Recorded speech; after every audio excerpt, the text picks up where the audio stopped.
The KXAN News Podcast is sponsored by Shelf Genie. Good morning. Here are your KXAN Thursday morning headlines. Austin has reached an agreement with the Austin Police Association for a new contract, and that includes a progressive police oversight provision as well as creating a stable environment for police officers. This morning, Austin City Manager and the police chief are going to make the official announcement at City Hall. Southwest Airlines is expected to testify before a Senate panel today. Written testimony shows the Chief Operating Officer, Andrew Watterson, will apologize for December's flight cancellations. Watterson is also expected to say that the airline did not have enough winter operational resilience. New overnight, the Phoenix Suns acquiring 13-time All-Star Kevin Durant from the Brooklyn Nets. The 34-year-old averages nearly 30 points per game this season. Phoenix has never won an NBA championship. The Suns made the finals 2 seasons ago, but lost to the Milwaukee Bucks in 6 games. It'll be fun to see him play. Austin Energy is very close to restoring power to all customers. Right now, there are about 140 active outages affecting about 300 customers. Good morning, I'm Tom Miller. I'm Sally Hernandez. If you've been frustrated with Austin's response to the ice storm, you are not alone, and you could get some answers later on today. The weather event left a trail of fallen tree limbs all over and power lines down, causing outages for days. And it has many, including city leaders, questioning the city's response and preparedness. And that's why they plan to look at the city manager, Spencer Cronk, and if he is doing his job. Last week, he said there was a lack of management in the ice storm, but he says he plans to continue to focus on helping people get back to normal. I serve at the pleasure of this new mayor and council, and I'll be having that conversation with them on Thursday. You know, I'm here to really make sure that we are responding directly to this winter weather event, and so that's been my sole focus. Just a few months ago, City Council voted to give Cronk a roughly $38,000 raise. Since then, Austin has elected 4 new council members, and not all agree with that decision. First warning weather with meteorologist Kristen Curry. Good Thursday morning. We begin with a look at our radar. Much different than what we had 24 hours ago. We are completely dry from Mason County to Fayette County. Nothing out there but clear skies. Our Whittlesey Landscape Supplies weather camera there in Round Rock showing us a nice view of 35. There could be a couple little spots of fog, especially those areas who did see some heavy rain yesterday. But in general, we're seeing a good amount of sunshine today, much more than what we saw yesterday. Temperatures are cold, though. We are in the 30s and 40s walking out the door this morning. 45 degrees in Georgetown, 42 in Austin. We've got temperatures in the 30s out west, 32 degrees in both Llano and Fredericksburg. So it's a freezing start in the hill country. Most of us even cooler than what we had yesterday at this time, down by a good 5 to about 15 degrees, Temperatures, though, will rebound nicely. I mean, once we get past this morning chill, this afternoon looks beautiful. Sunshine in 60s for your lunch hour. Then we're on our way to a forecast high of 73 degrees today. As far as the headlines go, believe it or not, we've got our next cold front coming in tonight. So not a whole lot of time to recover from the last cold front we had just about 24 hours ago. We are watching the winds closely, though, with this cold front. It's dry, so we don't have to worry about the rain, but I think the winds are going to get us. Then we've got some cooler weather on the backside, and that will impact your weekend. I'll fill you in all those details coming up in about 10 to 15 minutes. Let's get a check now on traffic with Erica. And thanks, Kristen. We are actually following some breaking news from overnight. An 18-wheeler fire shutting down parts of I-35 right at William Cannon Drive. You're looking at video. Firefighters putting out those flames on the 18-wheeler earlier this morning. So there are still lane closures as they work to then move it off the main lanes of I-35. So this is something to factor into your early morning commute if you are an early morning commuter. I'm not sure as of right now how long these lanes will stay closed, but it is absolutely something I want you to think about if you are about to leave your house. And then obviously over the next 30 minutes, hour, 2 hours, I'll let you know if this stays in place, if it takes a while to get it towed out. But again, northbound 35 right near William Cannon, 2 lanes closed because of that 18-wheeler fire. The drive time currently sitting at 32 minutes. Obviously, it's early at 4:34. So we're not going to see those widespread delays quite yet, but it definitely has the potential to become that. Tom. Thank you, Erica. As Austin Energy continues working to restore power, all customers will see an increase in their bills. A base rate hike takes effect starting next month. This is something the City Council did approve late last year, and it's going to be actually a second increase that you're going to see on your bill in the next few months. KXAN's Tahada Rahman talked to Austin Energy about where is your money going? This new city resource center is a blessing for Cynthia Allen Williams after the ice storm. They gave us food, which we needed, especially from the winter storm, all the stores not being stocked up. She's one of thousands who has power again thanks to Austin Energy crews.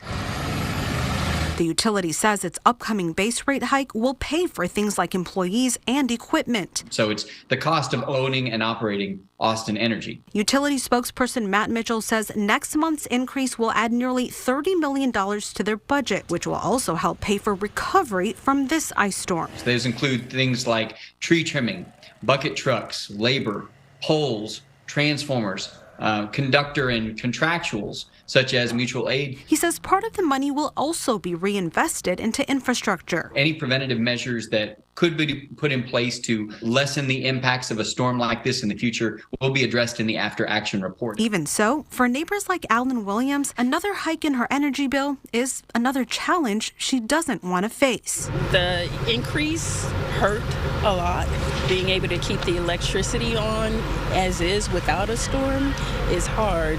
Tahira Rahman, KXAN News. Okay, so Austin Energy says the federal government may reimburse some of the recovery costs that we saw from the ice storm. It's a long process. It is going to be potentially years. Keep this in mind. The city is still waiting for money back from the February 21 storm. Utility says it's part of why this rate hike is needed. Breaking down how much that rate increase is going to cost you over time, customer charge will go from $10 a month to $13 a month starting next month. It'll bump to $14 a month in 2024, $15 a month in 2025, but no higher than that. Coming up, how a $90 million lawsuit is affecting Austin's airport and the expansion there. Good morning, a live look up from Round Rock from our Whittlesey Landscape Supply camera. You can see a slight breeze in the air. Traffic relatively minor in this area at this hour. We appreciate you being here with us on KXAN News today. As Austin gears up for an airport expansion, it is out $90 million. That is how much it lost in a lawsuit brought by the South Terminal operators. The private company running the terminal, Lone Star Airport Holdings, fired back with a lawsuit against the city for breaking its 40-year contract. Originally, the city offered just under $2 million for the property. Now, a Travis County probate court found $90 million is more suitable to cover the total amount of damages incurred by Lone Star. The airport's 2040 master plan will expand the Barbara Jordan terminal and build a new concourse.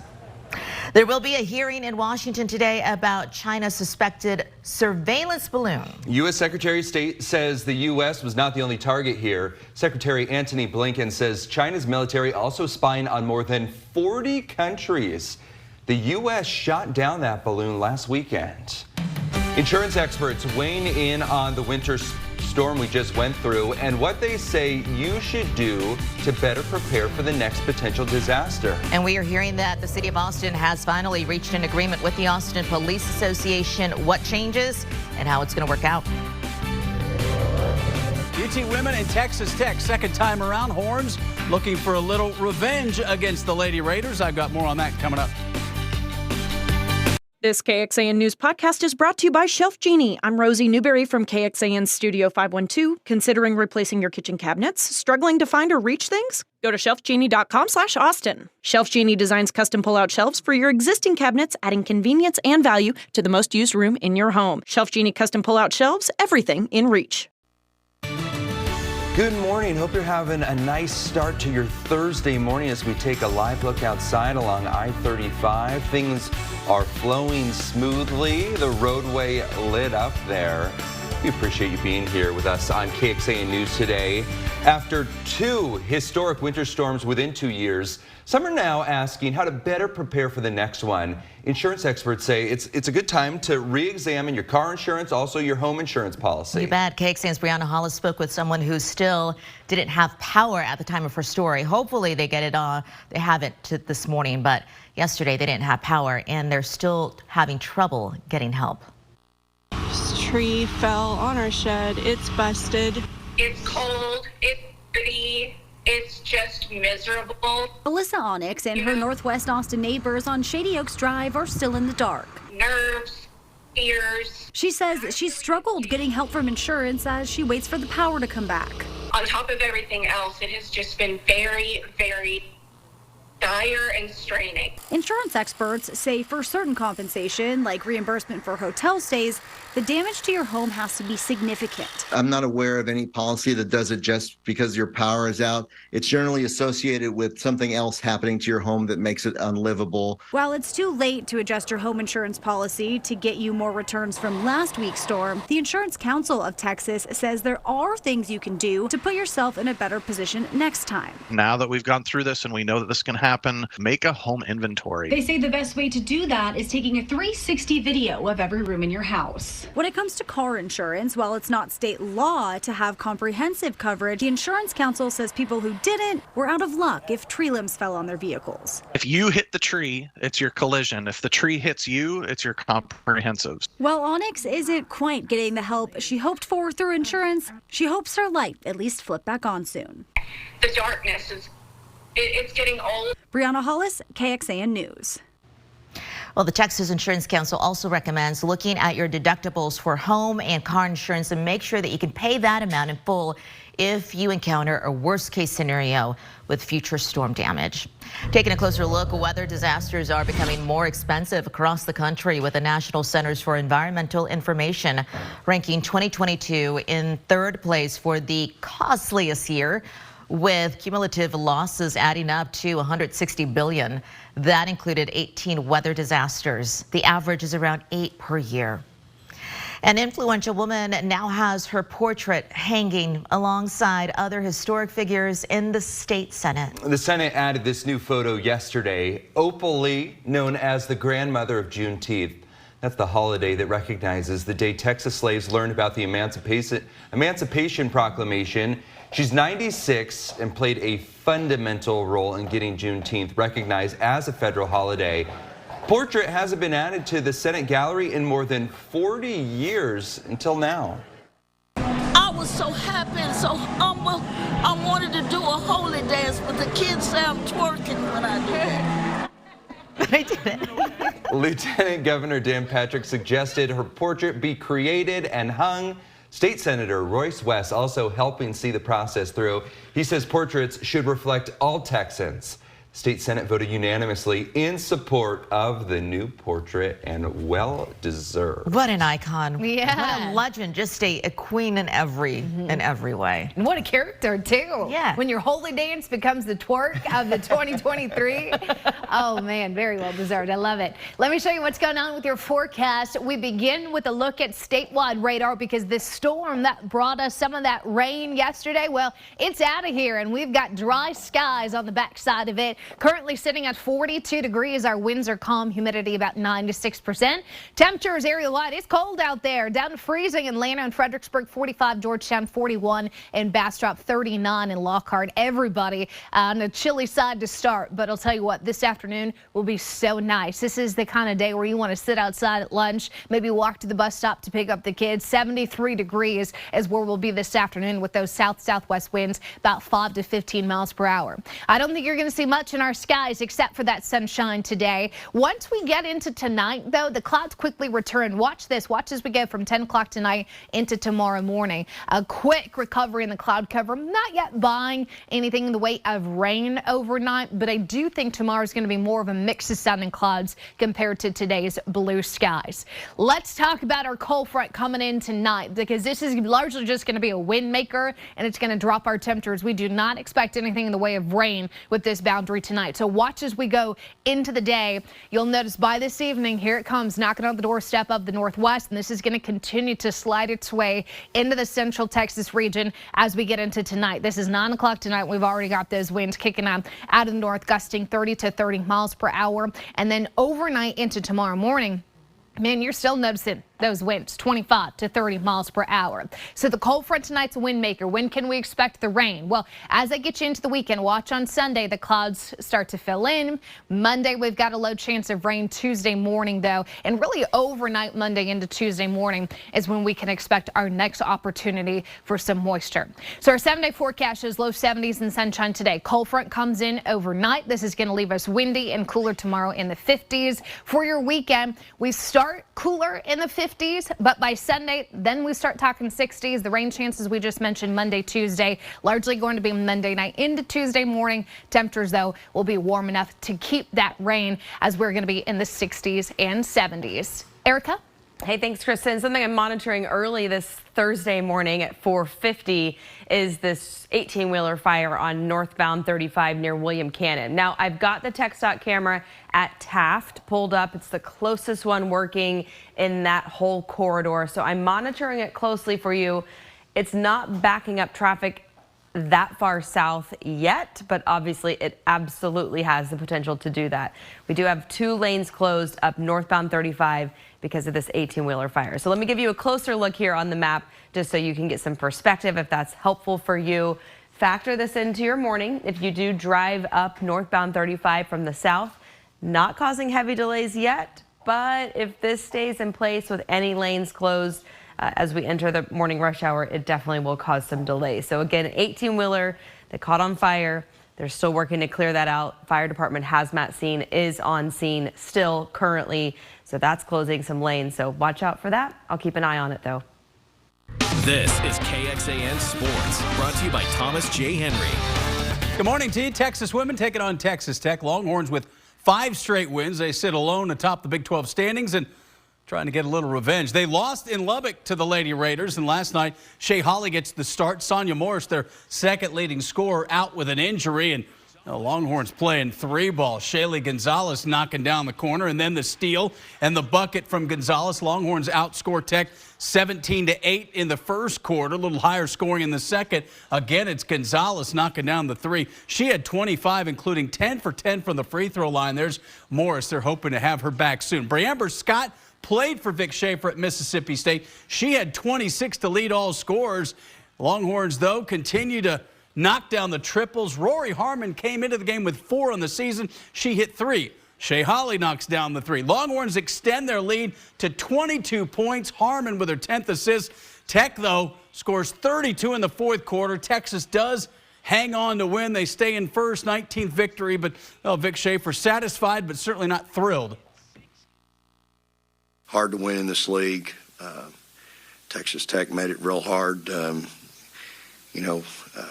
We played pretty well for 3 quarters, and fourth quarter is just really poor. In any case, it's a great win for us, and we'll take it and go on to the next one. Yeah, that's what you do this time of year. It will be TCU on Saturday at 4 o'clock. It's part of a men's-women's doubleheader. The men play West Virginia at 11. West Virginia beat Iowa State last night, so Texas still atop the Big 12 standings on the men's side, alone in first place. Back to you. Thank you, Roger. More professional football players are being diagnosed with a degenerative brain disease. There's a new study that found the disease CTE in 92% of former NFL players who took part in this study. That's a condition that's associated with taking multiple hits to the head.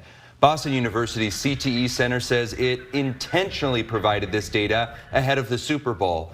The center's director says the NFL hasn't done anything substantial to prevent or diagnose the brain disease. The NFL did give Boston University $1 million in 2010 to help fund its research. However, the director says she hasn't heard from the league in years. Heart attacks are becoming more common. There's a new study out there by doctors, and it shows deaths related to heart attacks have actually increased across every age group since the spring of 2020. And coming up on the Today Show this morning, inside the data from the study and what doctors now say about the correlation between heart disease and COVID. One of the observations that they had, they said it was clear from the data, is that this spike in heart attack deaths clearly mirrors COVID infections, not that initial wave of COVID vaccinations. The data would strongly suggest that the timing of the spikes of heart attack associated deaths are really in timing with the surges in infection with the different waves caused by the different variants, and not in time with when most people receive their vaccines during the initial administration of the first 2 doses of vaccine for most people in the United States. Again, that's on the Today Show later on today. Get this, a cleaning product, very popular one that you may have around your home, could have potentially dangerous bacteria in it. We're talking about nearly 5 million bottles of Fabuloso, and now they're being pulled from the shelves. This is what it looks like. Super popular, right? It includes all the Fabuloso multi-purpose cleaners that were sold online, on Amazon, and in the store between December 2022 through January of this year. The company said the recall comes after it found that some bottles did not have enough preservatives added. That could lead to the risk of bacteria growing.